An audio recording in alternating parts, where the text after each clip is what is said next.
BCom part third, business administration, optional paper second, advertising and sales management. आज हम इसका syllabus discussion करेंगे। सबसे पहले आता है कॉन्सेप्ट ऑफ एडवर्टाइजिंग। एडवर्टाइजिंग को की अवधारणाओं में आता है, कोई इसको ज्ञान की शाखा के रूप में देखता है, कोई एक पेशे के रूप में या इंडस्ट्री के रूप में या कोई व्यावसायिक कार्य के रूप में देखता है। अर्थात विभिन्न लोगों द्वारा विभिन्न भिन्न दृष्टिकोणों एवं रूपों में विज्ञापन को परिभाषित किया गया है। इसके बाद में आता है सिग्निफिकेंस ऑफ एडवर्टाइजमेंट, यह हम इसकी उपादेयता पढ़ेंगे। इसके बाद में आता है विज्ञापन के प्रकार, टाइप्स ऑफ एडवर्टाइजिंग, किस किस आधार पर विज्ञापन को विभाजित परिभाषित किया गया है। उसके बाद में आता है 5M मॉडल। 5M मॉडल का प्रतिपादन फिलिप कोटलर के द्वारा किया गया है। मिशन, मनी, मैसेज, मीडिया और मेजरमेंट। लक्ष्य या उद्देश्य, धन या बजट, संदेश और मीडिया माध्यम और मेजरमेंट मापक। इनके आधार पर कोटलर ने, इन 5M के आधार पर कोटलर ने विज्ञापन को परिभाषित किया है। इसके बाद आता है हमारा डेगमर। इस मॉडल का प्रतिपादन रसेल एच कोली के द्वारा किया गया है। ये मॉडल है डेगमर मॉडल। विज्ञापन के उद्देश्यों के चयन की विधि है। विज्ञापन उद्देश्यों को परिमाणात्मक रूप में प्रस्तुतिकरण की विधि है। विज्ञापन की प्रभावशीलता मापने हेतु विज्ञापन उद्देश्यों का उपयोग करने की विधि है। इसके बाद में आती है हमारी सेकेंड यूनिट, एडवर्टाइजिंग ऑब्जेक्टिव्स। विज्ञापन के क्या उद्देश्य हैं? विज्ञापन अभियान नियोजन, एडवर्टाइजिंग कैंपेनिंग प्लानिंग कैसे हम कर सकते हैं, मैसेज कैसे पहुंचा सकते हैं, विज्ञापन का बजट तैयार करना। इसके बाद में आता है हमारी third unit, advertising media planning, reach, frequency, media.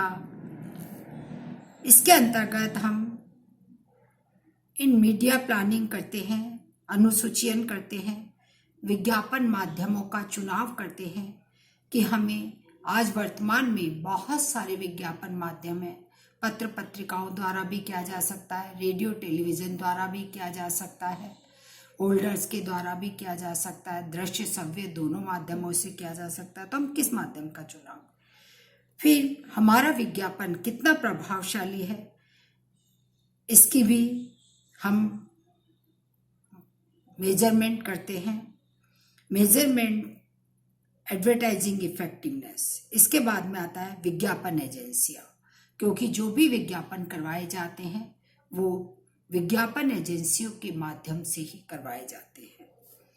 इसके बाद में आती है हमारी fourth unit, role of selling in plan economy.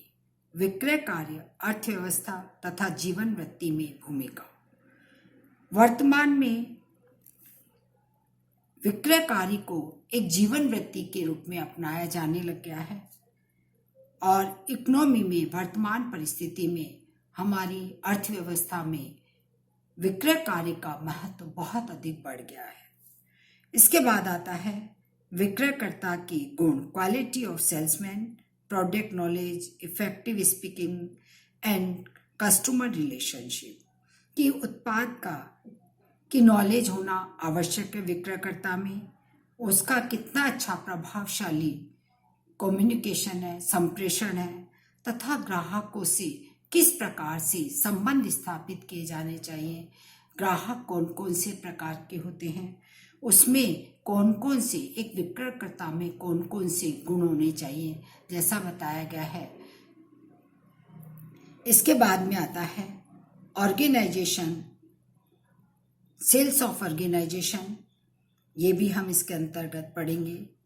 फिर recruitment and selection of salesman पढ़ेंगे हम कि कैसे विक्रयकर्ताओं की भर्ती, नियुक्ति, चयन, प्रशिक्षण, अभिप्रेरित, उनका पारिश्रमिक कैसे निर्धारित किया जाए, अर्थात उनको प्रति इकाई के आधार पर दिया जाए पारिश्रमिक या निश्चित वेतन दिया जाए, किस तरीके से पारिश्रमिक निर्धारित करने की भी विभिन्न विधियां विद्यमान है। इसके बाद में आती है हमारी 5th unit, plan selling approach, pre approach, meetings, objections, closing sale कैसे की जा सकती है, ये हम इसके अंतर्गत देखेंगे। भेंट पूर्व हम तैयारियां कैसे करेंगे, सेल फोरकास्टिंग कैसे करेंगे, सेल कोटा कैसे निर्धारित करेंगे, कंज्यूमर साइकोलॉजी कैसे रीड की जा सकती है, कैसे कंज्यूमर की साइकोलॉजी देख करके विक्रयकर्ता कैसे माल को बेच सकता है। फिर बाइंग मोटिव्स, क्रय प्रेरणाएं कि हम क्या क्या प्रेरणाएं देख करके माल का विक्रय कर सकते हैं, क्या क्या सुविधाएं हम ग्राहकों को प्रदान कर सकते हैं। और अंत में आता है कंट्रोल ऑफ सेल्स ऑपरेशन, विक्रय क्रियाओं पर कैसे हमारा नियंत्रण स्थापित हम कर सकते हैं।